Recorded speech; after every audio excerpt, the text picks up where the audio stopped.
Everyone. How's it going? Thank you all for being here. First of all, apologies to those of you who tried to watch our last episode on YouTube. I said in the podcast to just search for Dirty Alchemy Digital Marketing, and apparently if you just search Dirty Alchemy YouTube on Google, some interesting not fit for work things come up. So I'll be posting this episode as an uncut video on YouTube again, but I'll make sure to put the direct link in the show notes so you don't end up searching through porn. So today I have a topic near and dear to my heart, and that is delegation. You may have realized this from episode 8 on externalized energies when I started talking about building a team. If you are like most online business owners, your business started with just you doing the writing and you creating the graphics and you building your website, setting up your marketing strategy, figuring out how to create a Facebook ad campaign and managing your social media accounts, you acting as customer service and bookkeeper and tech support. And this could have gone on for years with you doing everything. And eventually this shifts. You make enough consistent revenue or get enough clients to hire some help. And you now have a team. But does that mean you're actually allowing people to help you as much as they can once you build your team? In my experience, no. When I first started managing online course launches, I had a team of 10 people to delegate to. Every capacity filled: admin, customer service, copywriter, graphic designers, community manager, tech support. With a team of this size and with everyone in their niche role, you would think it would be easy to delegate. But in the middle of a launch, in the middle of all of the chaos and last minute changes, even in the months during planning in the pre-launch phase, I would tell myself things that I later realized were extremely common among multi-talented online entrepreneurs. I can do it better myself. It would take me less time to do it myself than teach someone else how to do it, so I'll just do it myself. And if you're watching on YouTube, you see these air quotations. These are lies that were holding me back, by the way. Usually there are areas so outside of your expertise as a business owner that you can easily delegate them. Maybe the tech and graphics aren't your strong suit, so you delegate those every single time. But they're usually one to two areas that you're pretty good at, maybe even great at, that you're putting off delegating to other people because of the learning curve or your impatience.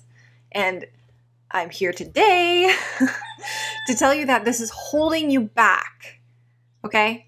And I'm sure you're hearing this lovely rooster outside of the window. It's not the morning. They literally do this all day long here on Maui, but we're going to keep going. So a great quote from Michael Hyatt is, "Amazing things happen when you start focusing primarily on what you do best and eliminate or delegate the rest." As humans, there are a lot of things we'll do to procrastinate on the hard or uncomfortable stuff. We'll avoid things that could take us to the next level and free up our time because we don't want to do them ourselves and we're too afraid to let someone else do them. And I know it can be hard to let go of all the extra work when your self-worth is attached to being busy or a hard worker or a hustler, but reminder, you're worthy because you're alive. And I really this one is really deep for me, just growing up in the Midwest. There's such a huge attachment to my worth is connected to how hard I work, because I mean, a lot of us have this, but I definitely feel like it's really strong in the Midwest, and that's just a belief. And it doesn't have to be the one you choose to believe, and you can believe other things that better serve you. Anyways, maybe you think I'm going too much into this, but understanding why you're not delegating certain tasks is why you're choosing to do everything yourself is important. This is the difference between you being an employee of your business and you being the badass, powerful CEO of your business. I'll say that again. The difference, you delegating fully to your team, is the difference between you being an employee of your business and being the badass, powerful CEO of your business. You need to know that, yes, your employees won't be able to do certain things as well as you can in the beginning. It will take them longer to do it in the beginning. It'll take time to teach them how to do it. And it'll take time to correct them and fix errors. But the time that you put into delegating and teaching is not wasted. It's an investment. An investment in a future where your team supports you and is even better at tasks than you are. Can you believe in that potential? Each time you teach a member of your team to do something you usually do yourself, you're buying future time. You're buying time for yourself when you don't have to do that thing anymore. Buying time to do the things that only you can do. Things that will up-level your business, like creating the vision and connecting to the soul of your business and opening up potentials and portals of expansion, while your team nails your brand voice and ensures your business runs smoothly. So, does delegating seem like it's more worth it now? I hope you answer yes. So I'm going to assume you're saying yes now. So let's get on to how you actually do it and do it well. So first of all, you have to commit to it. Every time a task comes up that's not in your zone of genius, commit to delegating it, even when you don't feel like it. Start with a super common repetitive task that you don't like doing.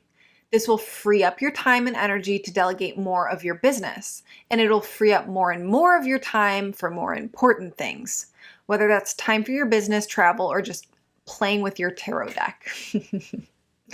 The next part is to write out or record instructions. Create step-by-step instructions that are documented and can be referred to again and again. This can be in a Google Doc. This can be with Loom. Any tool you want to use that will physically document how you do it. And Loom is a really great free tool that really easily captures your screen share and hosts it. So I'll link to that in the show notes because it's a great resource, especially for creating SOPs. So don't assume that your team knows anything. Include links, passwords, examples, templates. These will become your standard operating procedures, like I mentioned, the SOPs. The future phase of this will be making these so detailed that someone off the street could do it, could do what you want just by reading your directions. And yes, this may sound stupid or unnecessary, but you're really setting your business up to run without you, aka it will give you the freedom you dreamed of when you started your business in the first place. So the next one is to give deadlines. For smaller tasks, this is a simple due date. For more complicated tasks, this may be deadlines for different versions of drafts or different phases of a project. The fourth step is to define your desired result. If your team doesn't know what success looks like, then they won't be able to give you what you want. And we're always trying to set people up for success in our lives. So define your key outcomes and make your desired result clear. Okay? So step 5 is to check in before the deadline. Don't just set a deadline and assume that your team will hit it. Especially in the beginning, remind. Send an email or a Voxer a few days beforehand asking the status of a project and if they think they'll get it done in time. This will ensure everyone is on the same page. And again, we're trying to set people up for success. So 6th is be open and available for questions. Especially when you're getting started with delegating, you probably aren't explaining things as clearly and step-by-step as your team needs. That means you actually have to be easy to get a hold of to answer questions. Remember, your team is there to support you and they want to support you. So you need to set them up for success by answering the questions that they have. And 7, actually give feedback. If they do it wrong, don't just redo it yourself. Even though you will be very, very tempted to do this. Give feedback on how you'd actually like it to happen. So this is an important step of the process, not just for your team, but also for you to learn how to delegate better. Because if you delegated it perfectly the first time, they'd have already done it perfectly. So learning these methods of delegating will help you take your business to the next level. Of course, a key component to all of this is that you need to be open to being supported. Your team needs to have the opportunity, time, and space to get the job done.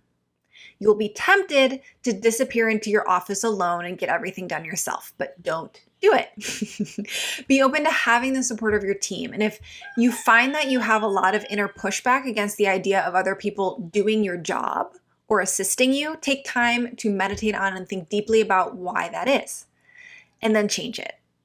Your business will thank you, and all the additional people you can serve and be able to scale your business will thank you. So delegating is a choice, and it will get easier once you begin to consistently choose to do it again and again. At first, it might feel like an upward climb for you and your time with all that new SOP and document you have to get together. But in the long run, it will transform your business for the better. After all, when it's time to scale your business, having these instructions ready to go will make your life so much easier. And with enough practice, your team will know exactly what you want, and they'll begin to consistently give that to you. So, short and sweet today, but definitely packed with a lot of great information. As always, it would be so helpful if you would rate and review this podcast and subscribe if you're enjoying it. It really helps with our rankings in the various podcast platforms and in helping more people find the podcast. Please head on over to Instagram at The Dirty Alchemy and let me know through DM or commenting on our podcast post what you think about the episode. And I would love to hear where you are at in your journey or anything that just became obvious to you. And if you're watching the uncut version on YouTube, you can subscribe by clicking the big red button below under the video. See you next week.